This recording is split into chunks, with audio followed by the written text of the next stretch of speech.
Salam Bapak Ibu, saya senang sekali bertemu dengan Bapak Ibu. Saya sekarang sedang berada di Kebun Duren Warso Family di daerah Sukabumi. Dan hari ini saya akan membaca kebenaran firman Tuhan buat kita yang tertulis dalam Yesaya pasal 37 ayat 31. Tetapi bagi mereka yang tertinggal setia, yang percaya dan mendengarkan firman Tuhan, akan berakar semakin kuat dan berbuah semakin lebat.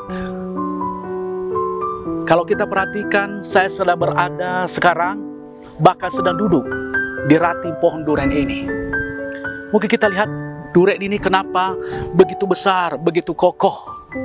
Satu hal, karena dia memiliki akar yang luar biasa. Bahkan kalau musimnya, saya percaya duren ini akan menghasilkan buah yang banyak. Nah, untuk menjadi orang percaya kepada Tuhan, kita harus berakar. Ya, kita harus berakar. Kenapa? Akar menentukan pohon itu apakah bisa menghasilkan buah yang banyak. Akar menentukan pohon itu apakah bisa tumbuh dengan baik. Akar menentukan apakah pohon itu akan kokoh. Makanya sebagai orang yang percaya kepada Tuhan Yesus Kristus, kita harus berakar. Makanya pada hari ini ada beberapa hal yang perlu saya sampaikan kepada kita supaya kita tetap berakar di dalam Tuhan. Yang pertama, firman Tuhan harus tertanam dalam setiap pribadi kita. Kalau firman Tuhan tertanam dalam setiap pribadi kita, saya sangat percaya kita akan bisa menghasilkan buah yang banyak.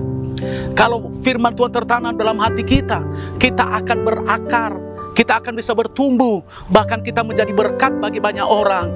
Ketika kita menghadapi masalah, ketika kita menghadapi goncangan, ketika kita menghadapi fitnahan, ketika kita menghadapi tantangan dalam segala perkara, kita tidak akan pernah goncang.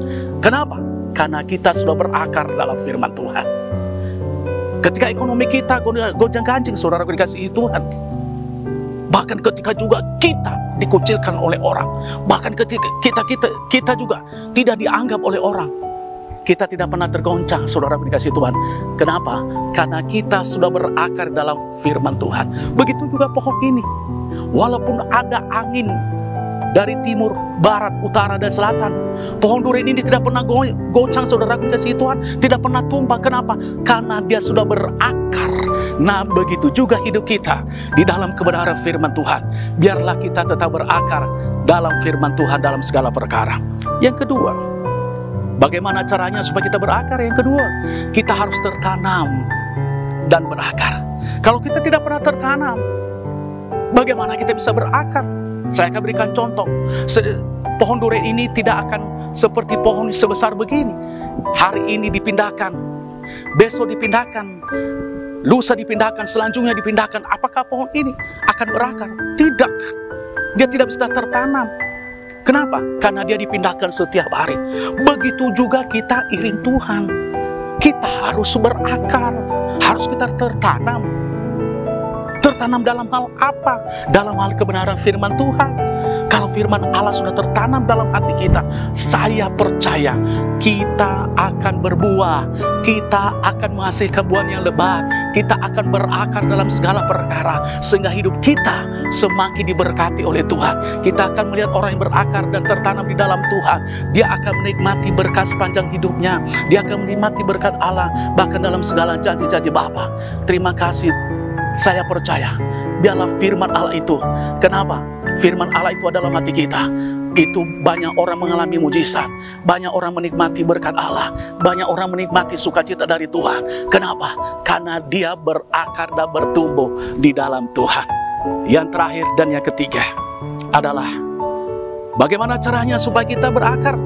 Saudaraku dikasihi Tuhan, kita menjadi anak Tuhan yang siap dibentuk. Pohon ini, saudara dikasih Tuhan, dibentuk dalam segala apapun. Untuk membentuknya gimana? Supaya menghasilkan buah yang bahat. Kadang-kadang ranti-rantinya dipotong, ya. Kadang-kadang yang ranti-ranti yang sudah menghasilkan buah dipotong. Itulah pembentukan Tuhan. Kadang-kadang kita dibentuk oleh Tuhan. Pembentukan dari Tuhan. bisa juga melalui orang yang terdekat dengan kita. Pembentukan dari Tuhan orang di sekitar kita. Pembentukan dari Tuhan juga bisa langsung dari Tuhan. Dan pembentukan dari Tuhan akan membawa dampak yang positif bagi kita. Pembentukan juga dari manusia, saudaraku dikasihi Tuhan, bisa membawa kita semakin melejit. Makanya jangan takut kalau dibentuk oleh Tuhan. Kenapa? Karena kita sudah berakar dalam Tuhan. Saya percaya, biarlah firman Tuhan ini menjadi berkat dalam setiap pribadi kita. Yang pertama tadi, kita harus yaitu tertanam di dalam Tuhan.